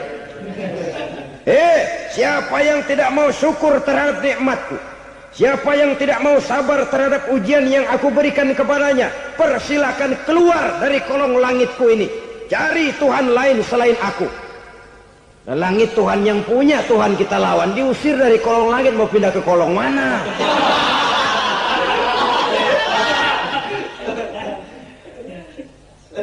Jadi jangan merasa kufur nikmat kan enteng. Iya, kelihatannya begitu, tidak sebahaya kufur iman. Tapi kufur nikmat ini merupakan anak tangga yang kalau kita sudah mulai naik, kita akan naik terus sampai kepada tingkat di mana kita mengalami kufur iman. Kalau sudah ke sana, maka akhlak kita kepada Allah terkenalah erosi, terkena polusi, hancur akhlak kepada Allah, dan itulah sumber kesengsaraan abadi. Kalau cuma kita tidak berakhlak kepada manusia, barangkali resikonya cuma kehidupan di dunia ini. Mungkin juga ada kehidupan akhirat. Tapi kalau sudah tidak berakhlak kepada Allah, dunia akhirat kita rugi dan celaka. Maka pada kesempatan ini saya mengajak, marilah jaga baik-baik akhlak kita kepada Allah. Satu kali kita bertauhid, sampai mati kita bertauhid. Satu kali la ilaha illallah, jangan tergelincir lagi kita keluar daripada kalimat itu. Satu kali kita bertuhankan Allah, jangan bertuhan yang lain selain daripada Allah. Jangan sekutukan Allah, jangan samakan Allah dengan sesuatu, jangan mengangkat yang lain sama agungnya dengan Allah. Sebab dengan demikian kita seolah-olah sudah mengotori akhlak kita kepada Allah Subhanahu wa ta'ala. Ini berat, saudara-saudara. Ini tidak ringan. Kadang-kadang saya katakan tadi, masalah ekonomi, kadang-kadang persaingan hidup yang makin tajam, di tengah lapangan kerja yang makin sulit, di tengah orang banyak potong kompas. Kalau berpatokan kepada nilai tauhid, la ilaha illallah, tidak ada Tuhan selain Allah, maka saya tidak akan takut kecuali hanya kepada Allah. Saya tidak akan menggantungkan hidup kecuali hanya kepada Allah. Saya tidak akan minta rezeki kecuali hanya kepada Allah. Kadang-kadang situasi yang nekat membuat kita kehilangan keseimbangan, kehilangan pertimbangan, picik pandangan. Akibatnya kita merusak akhlak kepada Allah Subhanahu wa ta'ala. Ironinya kan orang sekarang kalau ditanya, lu nyolong ya? Iya. Kok berani? Emang. Lu nggak tahu Tuhan lihat? Tahu. Kok nyolong juga? Biarin. Kalau Tuhan mah lihat, jangan kagak ribut. Enggak ribut katanya. Kalau orang lihat, 2 orang saja tahu, geger kelurahan. Ini kan sudah mendustai dirinya sendiri, sudah merusak akhlaknya kepada Allah Subhanahu wa ta'ala. Tuhan enggak ribut katanya. Saudara hadirin yang saya hormati, jadi oleh karenanya akhlak kita kepada Allah merupakan basis daripada kehidupan beragama. Kalau itu sudah mulai rapuh, mulai terkena erosi dan polusi, mulai rusak, dikhawatirkan nanti nilai ibadah kita kepada Allah juga akan turut ambruk karenanya. Saudara-saudara kaum muslimin rahimakumullah, tugas yang kedua memperbaiki akhlak manusia kepada sesama manusia. Kita tahu Islam sesuai dengan namanya adalah agama damai. Maka akhlak manusia kepada sesama manusia menempati porsi yang penting dalam kehidupan beragama. Bagaimana seorang muslim bergaul, bertata krama terhadap sesama manusia. Mari kita lihat lebih jauh persoalannya. Untuk memudahkan pembicaraan dari kacamata agama, kita kelompokkan saja manusia itu dalam 2. Pertama yang seiman, dan yang kedua yang tidak seiman. Yang tidak seiman itu kita sebut saja kufur atau kafir. Nah, kepada yang kafir pun kita diajarkan untuk berakhlak, apalagi kepada yang memang nyata-nyata seiman, sekeyakinan, seakidah. Kemanapun Islam datang, ke negara manapun ia masuk, ia tidak menaburkan kerusakan. Jadi tidak benar kalau orang pernah itu menggambarkan, saking sentimennya seorang orientalis pernah menggambarkan Nabi Muhammad di tangan kirinya Quran, di tangan kanannya pedang, menggambarkan seolah-olah Islam dikembangkan dengan kekerasan. Sebenarnya tidak sama sekali. Kalaupun dalam sejarah perkembangan Islam pernah terjadi perang, maka perang dalam Islam sesungguhnya apabila kita amati sejarahnya bukan untuk memaksakan agama, karena memang agama tidak bisa dipaksakan, tetapi justru untuk mempertahankan agama dari segala macam hambatan, rintangan, hinaan dan fitnahan. Tapi kemanapun yang jelas Islam masuk, dia tidak pernah membuat kekacauan, kerusuhan ataupun penghancuran. Candi Prambanan bahkan dipugar, gereja-gereja tidak ada yang dihancurkan oleh umat Islam. Kenapa? Islam agama damai. Soal agama, soal lakum dinukum waliyadin, la ikraha fid din, qad tabayyana ar-rusydu minal ghayy. Tidak ada paksaan dalam beragama, sebab nyata yang benar dengan yang tidak benar. Belum pernah ada orang kafir masuk ke perkampungan orang Islam lalu dikejar-kejar, diteriakin kafir, kafir, sunatin.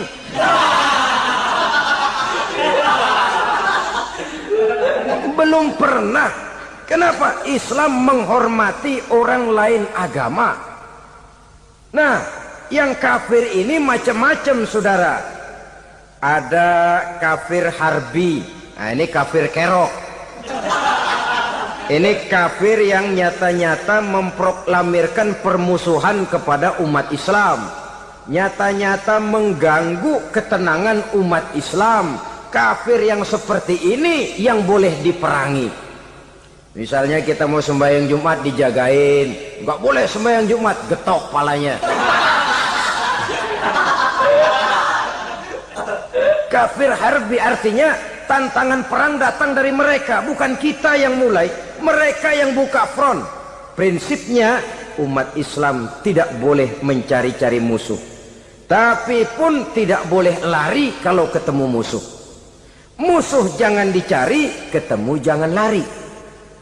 Karena itu kesan seolah-olah umat Islam ini teroris, umat Islam ini destroyer, umat Islam ini sering menimbulkan keonaran, kerusakan. Sungguh satu fitnahan yang sangat keji. Umat Islam adalah umat yang cinta damai. Islam di masa perkembangannya masuki Eropa melalui Selat Gibraltar, Jabal Tariq, memasuki Spanyol. Islam tidak pernah meruntuhkan gereja, Islam tidak pernah membunuh orang-orang Nasrani. Bahkan Islam mewariskan peradaban dan kebudayaan yang begitu tinggi nilainya di bidang ilmu pengetahuan, sampai ketika itu Barat banyak mengkaji ilmu pengetahuan dari dunia Islam. Buku-buku berbahasa Arab diterjemahkan ke bahasa Yunani, dipelajari oleh para cendekiawan di negeri Barat sana. Mereka mengambil manfaat yang banyak dari masuknya Islam ke Eropa. Sementara gereja tetap berdiri dengan megahnya, kuil-kuil tempat peribadatan tidak satupun yang diusik-usik. Kenapa? Islam agama yang cinta damai. Asal dia tidak diganggu, asal kehormatannya tidak dihinakan. Jadi kafir harbi, kafir yang nyata-nyata nantang perang, ngajak berkelahi, itu kafir yang nyari penyakit. Kafir harbi ini boleh diperangi dengan catatan mereka yang memang mulai. Yang kedua kafir zimmi. Kafir zimmi, kafir yang hidup di tengah mayoritas muslim, tapi mereka mau hidup dengan aman, damai, tenang. Mereka wajib dilindungi. Bahkan Nabi pernah memberikan satu jaminan, man azazimiyan faqad azani. Siapa yang mengganggu orang kafir zimmi sama saja dengan mengganggu saya. Kehormatannya dijaga, harta bendanya dilindungi, anak istrinya pun dilindungi. Dan ini jadi kenyataan. Saudara bisa lihat di negara-negara yang mayoritas penduduknya beragama Islam, orang-orang kafir di luar Islam hidup dengan tenang, aman, damai. Di Saudi Arabia, di luar tanah haram, di luar Mekah dan Madinah, banyak orang-orang kafir mencari nafkah. Mereka tenang, aman, dilindungi undang-undang. Begitu di Mesir, begitu di negara Indonesia yang berdasarkan Pancasila ini. Kehidupan beragama menimbulkan gairah, rukun, tenang, aman, damai, sepanjang tidak saling ganggu, tidak saling usik, menghargai orang yang sudah beragama, tidak menjadikan penganut suatu agama sebagai sasaran dari dakwah agama lainnya. Saudara-saudara kaum muslimin rahimakumullah. Jadi memang oleh Al-Quran kita dianjurkan asyidda 'alal kuffar ruhama bainahum. Tegas kepada orang kafir, kasih sayang kepada sesama muslim. Tapi tegas bukanlah berarti marah-marahan, bukan berarti musuh-musuhan, bukan ngajaki perang. Tegas dalam arti punya garis tentang kehidupan beragama, lakum dinukum waliyadin. Soal kehidupan sosial, mari kerjasama. Bangun jalan, ayo rame-rame. Siskamling, mari bebarengan. Bikin puskesmas, mari sama-sama. Tapi kalau sudah soal agama, itu tidak perlu ada toleransi agama. Yang perlu toleransi antar umat beragama. Kalau umatnya mau kerjasama silakan, tapi tidak menyangkut soal ibadah. Jangan kerjasama di bidang ibadah. Itu kerjasama yang salah pasang, saudara-saudara. Sehingga dengan demikian toleransi adalah menyangkut kehidupan antar umat beragama. Sedangkan agama sendiri punya kapling yang nyata. Sehingga dengan demikian tegas kepada orang kafir dalam arti kita punya satu kepribadian. Tidak ngambang. Enggak, lalu kalau ditanya orang, sebenarnya agama lu apa sih? Ah, gua mah gimana musimnya aja. Agama pakai musim kayak rambutan. Akhirnya ya begitu, musim-musiman. Ke masjid kelihatan, ke gereja hayo, ke candi nongol, ke apa? Bingung malaikat bagaimana nyatetnya nih bocah ini. Di mana aja ada. Kita punya satu kepribadian. Saya muslim dan garis saya ini, lakum dinukum waliyadin. Bagi Tuhan persilakan agama Tuhan, bagi kami agama kami. Kami hormati Tuhan, Tuhan hormat kepada kami. Tapi soal agama, kaplingnya jelas. Kerjasama, mari urusan muamalah, bidang sosial. Yuk kita siskamling sama-sama dengan orang lain agama. Mari jaga kerukunan, kesatuan, persatuan, kekompakan.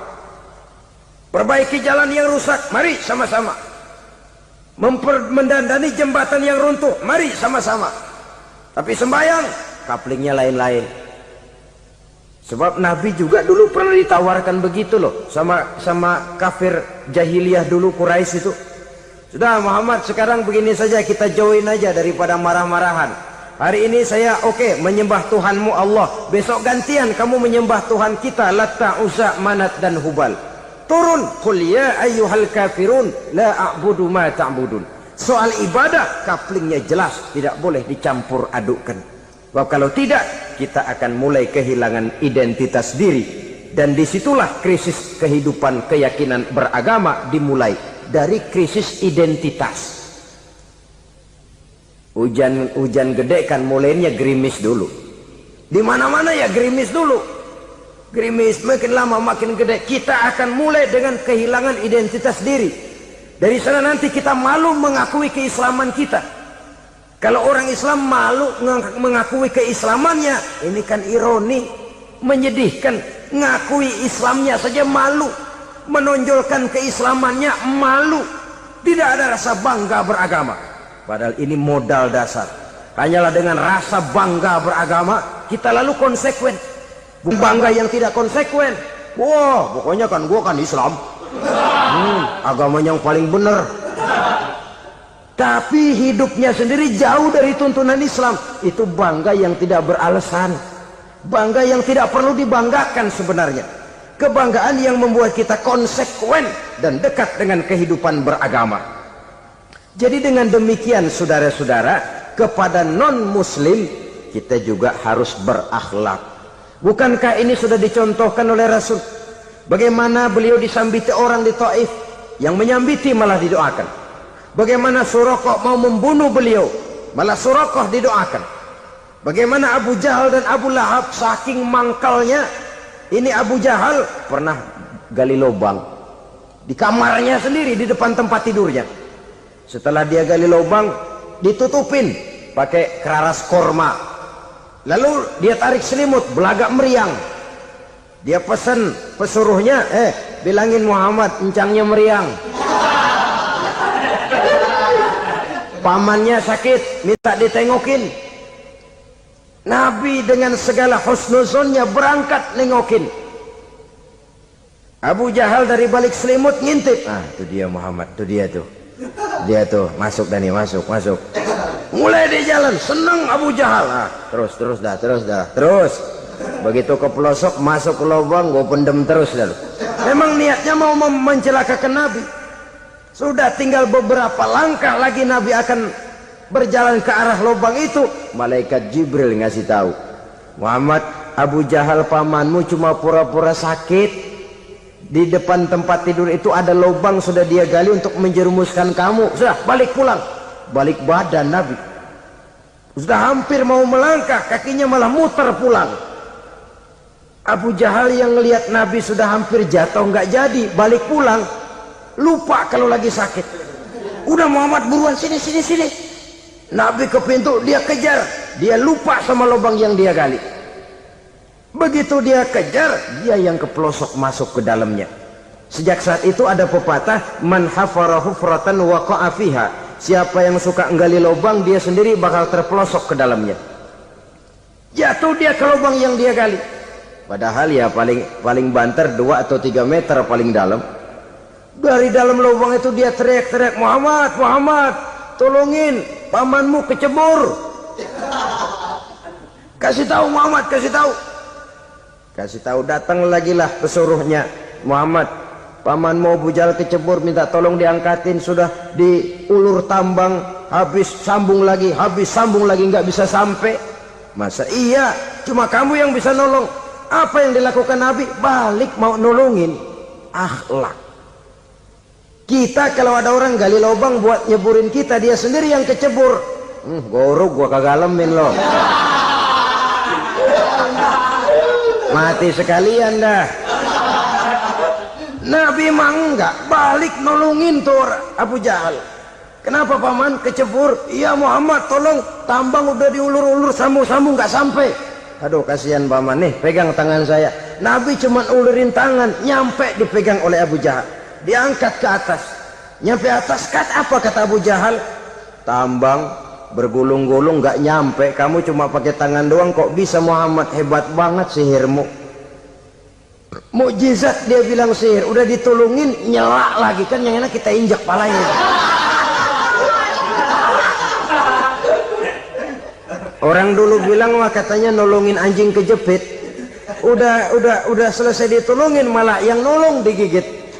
Saudara hadirin yang saya hormati, kepada orang-orang kafir kita harus berakhlak, menghormati mereka, tidak memaksakan satu keyakinan dalam batas-batas yang ditolerir oleh agama, yaitu pada masalah-masalah sosial dan muamalah.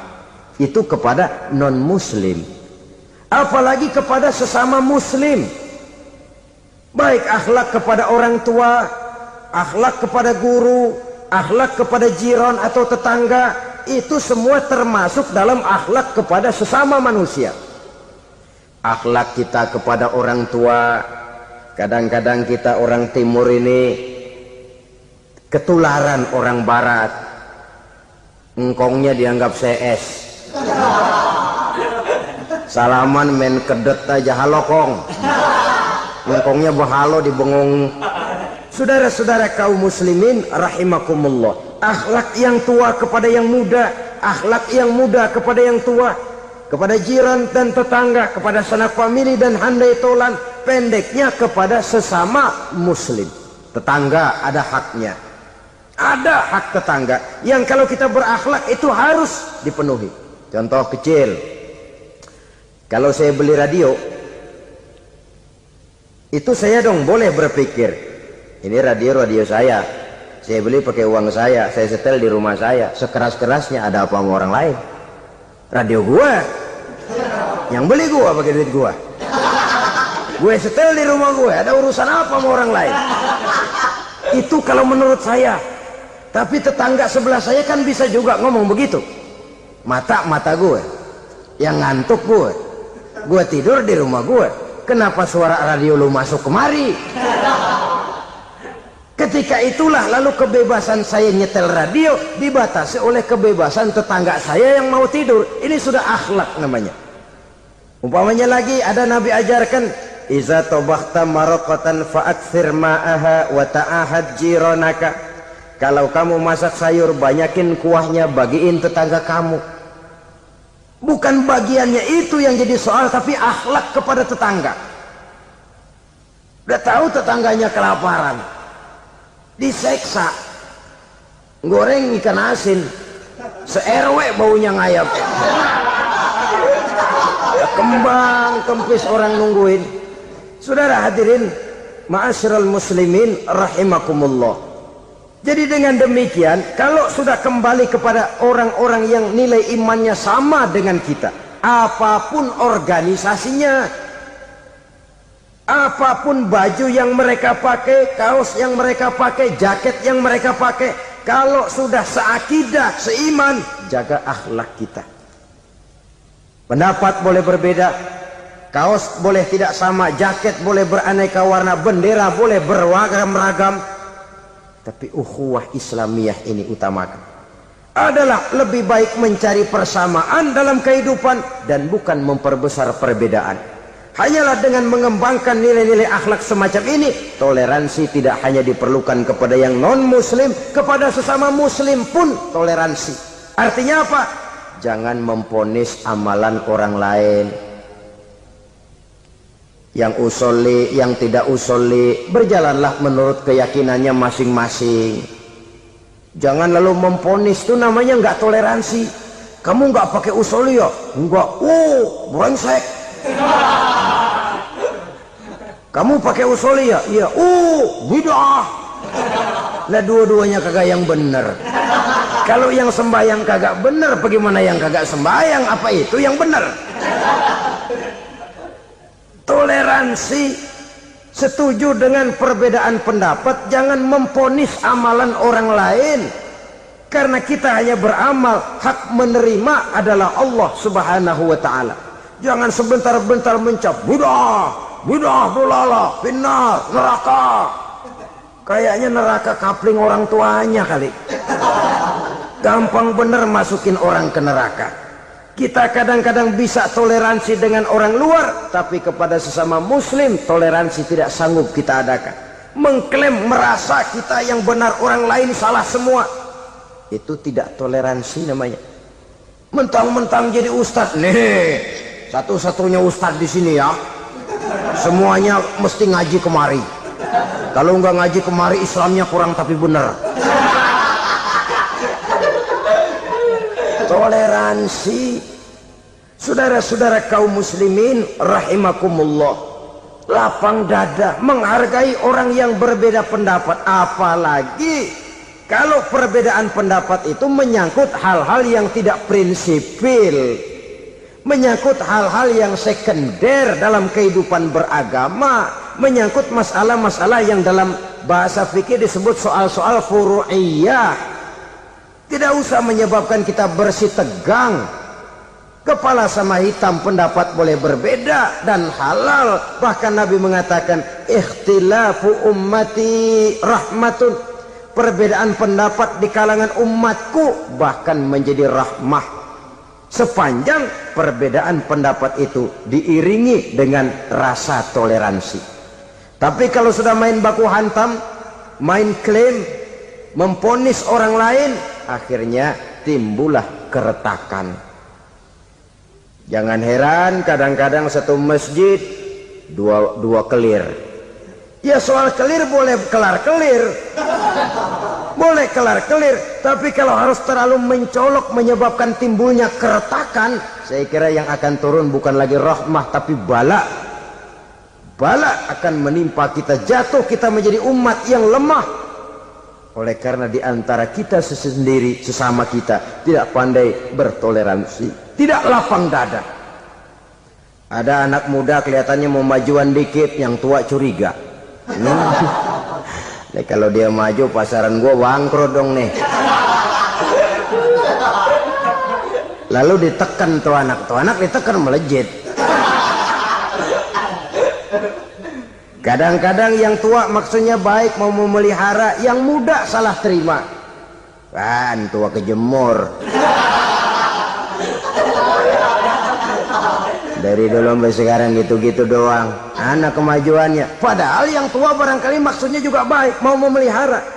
Sebenarnya kalau kita bisa mencoba mencari titik temu dengan alur komunikasi, tidak merasa diri yang paling benar, tapi toleransi, boyak menerima pendapat orang lain, setidaknya mau mendengar omongan orang. Yang susah kalau udah kena penyakit nggak mau ngerti omongan orang, nggak mau nerima pendapat orang. Kodok di kolong tempayan, cukeng kayu asem, asal ijo udah ijo aja ijo dah. Nggak ngerti omongan orang, yang kayak begini yang orang jadi kesandung. Oleh karena itu saudara-saudara, alangkah nikmatnya kehidupan ini apabila kita menyadari kita ini ummatan wahidah, satu umat yang satu, yang diikat dengan akidah. Kalau kepada yang non muslim saja kita diajarkan untuk berakhlak, apatah lagi kepada yang seiman, seakidah, sekeyakinan. Wajarkah perbedaan pendapat yang kecil-kecil lalu menyebabkan kita bertolak belakang, cerai-berai, centang perenang? Bila bertemu di jalan yang satu menyisih ke kiri, yang lain menyingkir ke kanan. Kalaupun juga bercampur di tengah kumpulan orang banyak, persis air dengan minyak. Yang atu melengos, yang atu madep mojok. Orang lain senyum, dia mau pada manyun. Saudara-saudara kaum muslimin rahimakumullah, realita ini walaupun tidak enak, pahit, tapi masih hidup di sebagian masyarakat kita. Ini yang perlu kita atasi. Soal toleransi kepada orang lain, sejarah sudah membuktikan. Mari kita jangan cuma bisa mengajak orang lain, umat lain untuk bertoleransi dengan kita, tapi kepada sesama kita. Toleransi ini perlu kita tegakkan, perlu kita bina, terutama di dalam kita menuju bentuk ideal daripada konsep ukhuwah Islamiyah ini, yang memang selalu kita akan cari bentuk-bentuk idealnya sejalan dengan perkembangan situasi dan kondisi yang dihadapi oleh umat.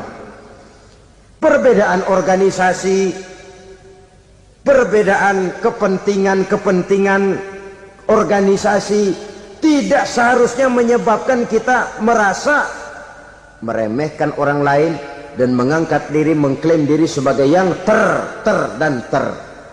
Jadi dengan demikian, apabila yang pertama tadi akhlak kepada Allah dinamakan hablum minallah, maka yang kedua ini merupakan hablum minan nas. Jikalau baik akhlak kita kepada Allah, baik akhlak kita kepada manusia, nikmat rasanya menjalani kehidupan. Kadang-kadang orang akhlaknya kepada manusia baik, tapi kepada Allah tidak baik. Hormat sama yang tua, menyayangi yang muda, sama tetangga rukun, tapi sama Tuhan nggak mau sujud. Ini baik kepada manusia, tapi tidak berakhlak kepada Allah. Atau sebaliknya, sujudnya sama Allah mah tekun, bener khusyuk, bahasanya juga fasih, luar biasa. Tapi sama manusia sombong, takabur, ujub, merasanya dia doang yang paling benar. Sebab iblis itu ya, itu kadang-kadang datang lewat hati, dan memang selalu markasnya di situ. Kalau dia tidak bisa menggoda kita dengan yang lain, dia tumbuhkan sifat ujub.